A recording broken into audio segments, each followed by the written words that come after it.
What is going on, everybody? Welcome back to EU4 as nobody. Good start. Solid that. In the AI only Mongolia game. Mongol invasion game. I mean, they're not invading anyone right now. Sorry for no videos the last 2 days or so. I moved back from university this weekend and I had a lot less time on my hands than I thought. And I only just got around to setting my PC back up. So here we are. Back again. I'm not dead. Don't worry. Didn't destroy myself after like 1 week of a new schedule. It's all good. We're still here. We're still doing fine. Just, oh my goodness.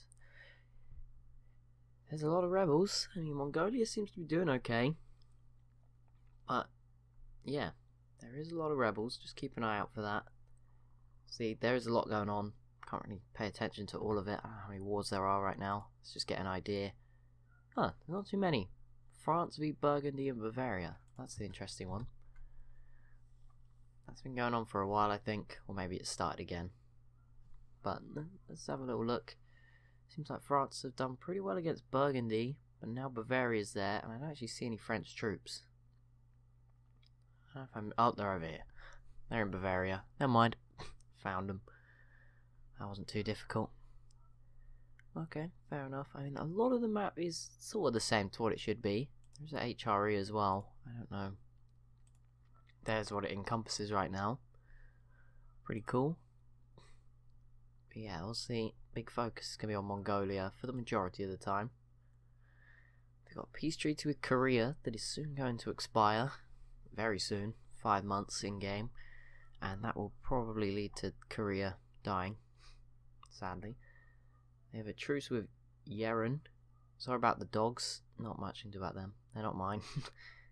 And a treaty with Song a little bit longer. Okay.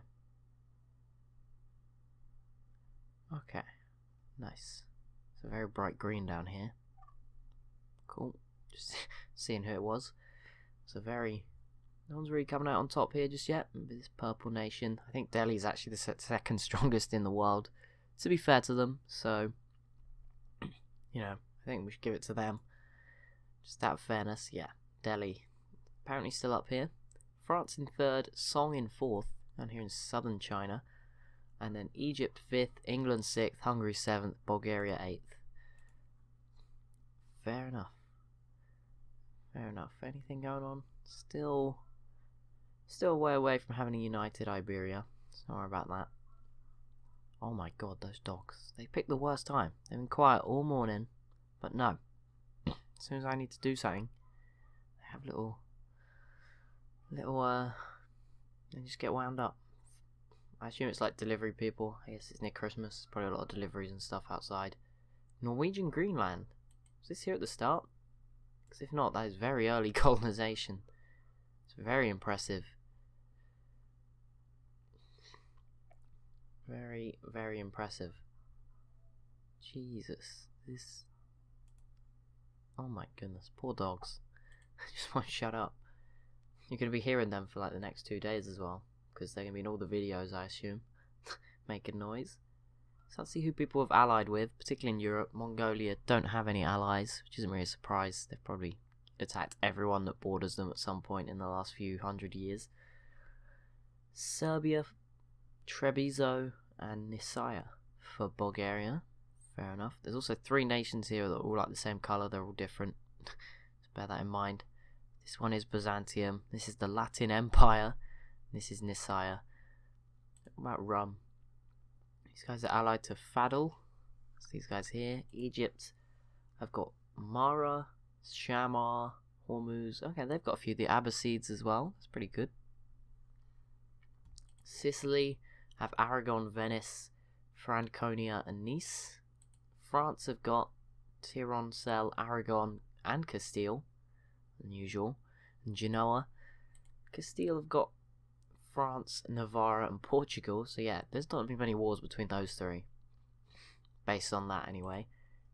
England probably have a few Irish nations right now. The Isles, Verden, not even, these are just random at this point. And Morocco. Scotland have Denmark and Connaught. Bohemia have a few. Poland have Lithuania.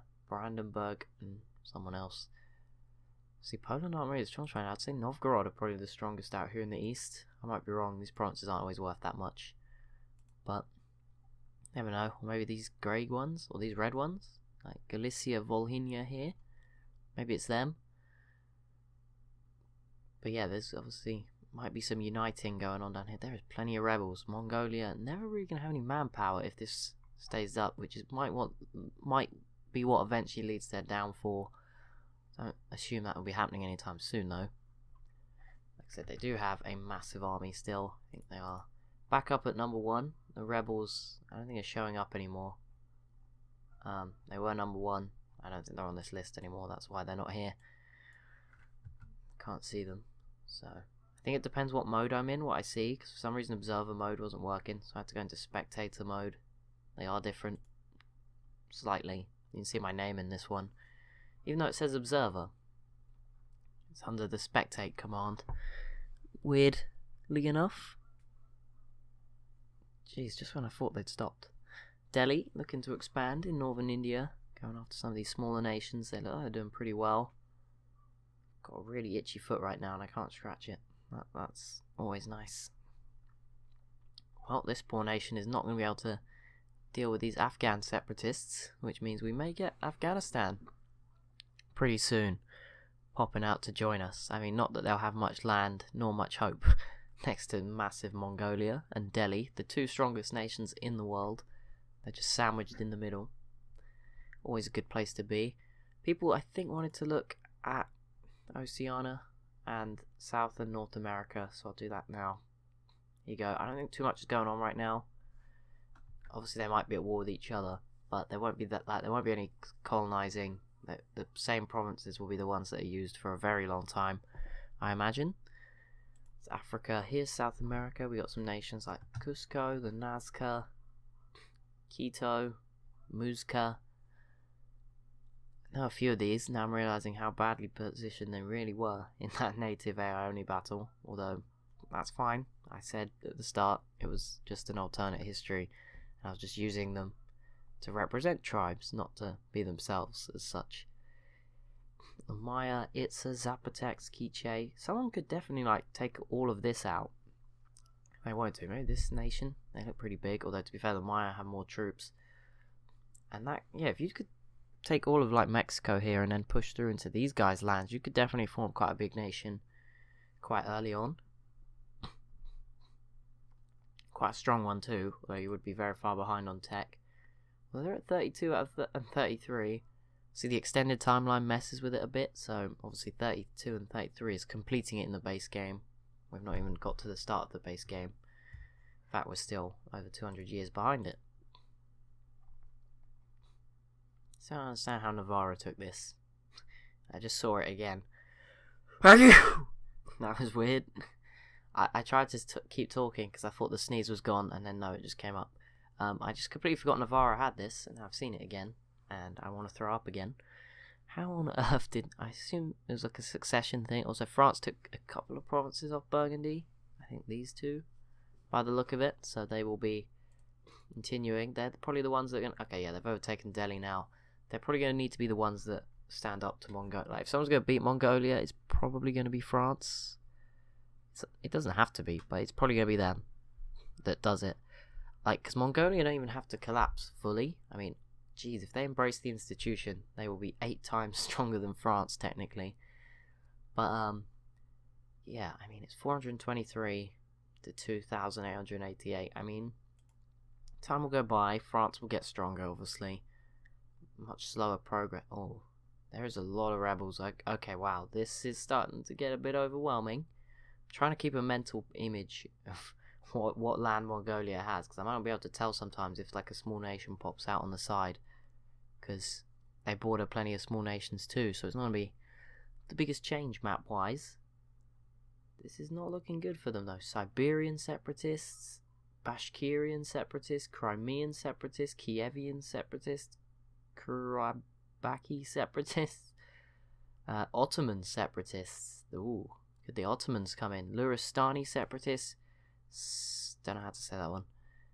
Afghan separatists still. Who have we got here? Shahari separatists, more Mongol tribes, Buryat separatists. Mongol tribes aren't separatists, but Oirar or Oiray separatists. Yeren separatists. I mean, Yeren is here. It could actually end up being sooner rather than later for Mongolia. Who knows? Who knows? Just glad I'm not playing as them right now. Which I did think about. They seem to have plenty of soldiers around. I mean, I don't know how their army can be as big as it says it is, because they definitely don't have that much. Like, looking around, they do not have 250,000. I'm sorry, I don't know where the game's got that from. There's no way they can have that much. That's surely not. Like, I'm just lost. Oh, maybe it was 20... No, 100... Okay, it's now half of that. It's now 126,000, so they've got lots of losses, no manpower. Maybe the end is near. Already for Mongolia. That'd be a surprise. But that's going to be it for this episode. So as always, if you have enjoyed, be sure to leave a like and a comment down below. It's getting interesting from a Mongolia point of view. Be sure to subscribe as well if you're new to the channel. Thanks so much for watching, and I'll see you in the next one.